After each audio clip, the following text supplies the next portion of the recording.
Christopher Henry Gale, the universe boss, Moin Ali, Brett Lee, Yuvraj Singh, Mahmudullah Riyad, our very own Mahmudullah Riyad, Shahid Khan Afridi, AB de Villiers, আমাদের সবারই শৈশবের কৈশোরের প্রিয় cricket তারকারা তারা participate করছে world championship of লেজেন্ডসে এবং we are really very excited to see যে আমাদের বাংলাদেশের টিমটা our very own Bangladesh champions তারা কেমন পারফর্ম করে, আবার কেমন পারফর্ম করে তার চাইতে সবচেয়ে বড় ব্যাপার হচ্ছে যে নামগুলো আসলে পার্টিসিপেট করতে যাচ্ছে, যেটা আমার পেছনেই আছে our very own Mahmudullah Riyad, বিশ্বকাপের মঞ্চে বাংলাদেশের সেঞ্চুরিয়ান, প্রথম দ্বিতীয় সেঞ্চুরিয়ান, এবং মোহাম্মদ আশরাফুল আমরা প্রেস কনফারেন্সে দেখেছি তিনিও ছিলেন।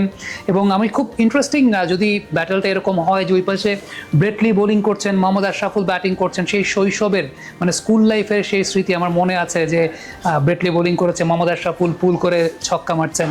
সো এই স্মৃতিগুলোকে হয়তো আমরা আবার রোমন্থন করতে পারবো এবং it's really very much fascinating to see যে আমাদের শৈশবের কৈশোরের তারকারা যারা হয়তোবা একটা সময় তাদের they played their part at international level, তারা আবারও মাঠে মুখোমুখি হতে যাচ্ছেন। সবচেয়ে গুরুত্বপূর্ণ যে বিষয়টা দাঁড়ায় সেটা হচ্ছে যে একটা মেলবন্ধনের যে জায়গাটা, সেটা হচ্ছে যে অতীতের যে স্বর্ণাক্ষরে রচিত ইতিহাসগুলো আছে ক্রিকেটারদের, সেটার সঙ্গে বর্তমান প্রজন্মের একটা মেলবন্ধন।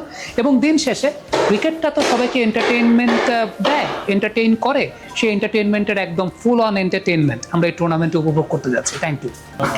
বাংলাদেশ চ্যাম্পিয়ন্সের সোশ্যাল মিডিয়া হ্যান্ডেলস কিন্তু একেবারেই অ্যাক্টিভ রয়েছে ঠিক এই মুহূর্তে। আপনি অবশ্যই আপনার যারা প্রিয় সুপারস্টার আছে তাদের ব্যাপারে ইনফরমেশন আপডেট পেতে এই সোশ্যাল মিডিয়া যে প্ল্যাটফর্মগুলো আছে সেই প্ল্যাটফর্মগুলোতে অবশ্যই চোখ রাখবেন, কারণ অনেক বড় বড় চমক কিন্তু আপনার জন্য সামনের দিনগুলোতে অপেক্ষা করছে। Thank you.